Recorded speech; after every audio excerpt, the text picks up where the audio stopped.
গোপালগঞ্জের গুটি কয়েকের লাফালাফি থেকে আমাদের মাঝে মাঝে হাসি পায়। ইন্টারিম সরকারের প্রত্যেকটা প্রশাসন প্রত্যেকটা ক্যাটাগরিতে চরমতম ব্যর্থতার পরিচয় দিয়েছে। ইন্টারিম গভর্নমেন্টকে বলতে চাই, আপনারা যদি দায়িত্ব পালনে ব্যর্থ হন, আল্লাহর রাস্তায় দায়িত্বটা ছেড়ে দেন। গোপালগঞ্জে জুলাই যোদ্ধারা তাদের দলীয় কার্যক্রমের জন্য গোপালগঞ্জে গিয়েছিল, তার রাজনৈতিক অধিকার ছিল তার নিয়মিত কর্মসূচি স্বাধীনভাবে বাস্তবায়ন করা।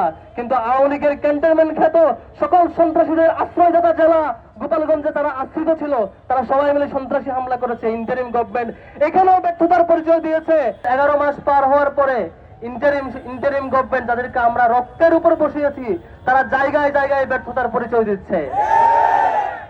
আর সারা দেশে যখন আওয়ামী লীগের 300 এমপি পালিয়ে যায়, বাইতুল মোকাররমের খতিব থেকে যখন একদম পিয়ন পর্যন্ত সবাই পালিয়ে যায়, গোপালগঞ্জের গুটি কয়েকের লাফালাফি থেকে আমাদের মাঝে মাঝে হাসি পায়। আবার দুঃখ হয় ইন্টারিম গভর্নমেন্টের এই ব্যর্থতা থেকে।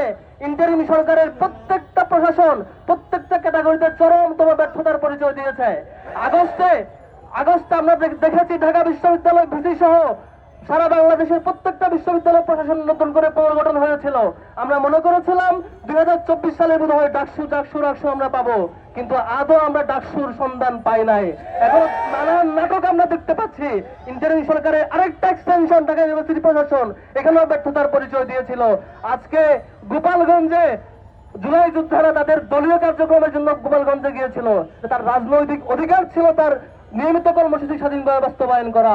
কিন্তু আওয়ামী লীগের ক্যান্টনমেন্ট খ্যাত সকল সন্ত্রাসীদের আশ্রয়দাতা জেলা গোপালগঞ্জে তারা আশ্রিত ছিল, তারা সবাই মিলে সন্ত্রাসী হামলা করেছে। ইন্টারিম গভর্নমেন্ট এখানেও ব্যর্থতার পরিচয় দিয়েছে। আমরা সুস্পষ্ট কণ্ঠে ইন্টারিম গভর্নমেন্টকে বলতে চাই, আপনারা যদি দায়িত্ব পালনে ব্যর্থ হন, আল্লাহর রাস্তায় দায়িত্বটা ছেড়ে দেন। আল্লাহর রাস্তায় দায়িত্বটা ছেড়ে দেন। বাংলাদেশে অসংখ্য তরুণ যুবক আছে বাংলাদেশকে শাসন করবার জন্য, বাংলাদেশের দায়িত্ব নেবার জন্য। বাংলাদেশের তরুণের কোনো অভাব নেই। যারা এই দেশের দায়িত্ব নেবে, যারা তাজা রক্ত বিলিয়ে দিতে পারে, তারা এই দেশটাকে সুন্দর মতো সাজাতে গড়তেও পারে। কিন্তু আমরা আপনাদের প্রতি সম্মান রেখে, আপনাদের ব্যক্তিত্বের প্রতি তাকিয়ে আমরা আপনাদেরকে সেই আসনে বসিয়েছিলাম, কিন্তু আপনারা চরমতম ব্যর্থতার পরিচয় দিচ্ছেন।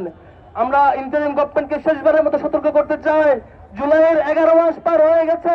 এই আগস্টের আগেই, 5 আগস্টের আগেই সন্ত্রাসী আওয়ামী লীগের সকল অপরাধীকে আইনের আওতায় এনে শাস্তির মুখোমুখি করতে হবে এবং সকল ধরনের সন্ত্রাসী লীগকে একেবারে বাংলাদেশ থেকে নিচ্ছিন্ন করে ফেলতে হবে।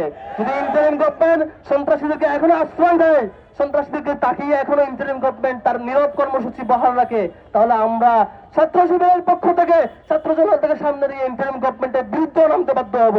আমরা আমাদের জুলাইয়ের রক্ত, অগাস্টের আন্দোলনের রক্ত, শহীদদের রক্ত আমাদের গায়ে মাখা। আমরা সেই রক্ত লালন করি, সেই চেতনা লালন করি। শহীদদের স্মৃতিগুলো আমাদেরকে এখনো কাঁদায়।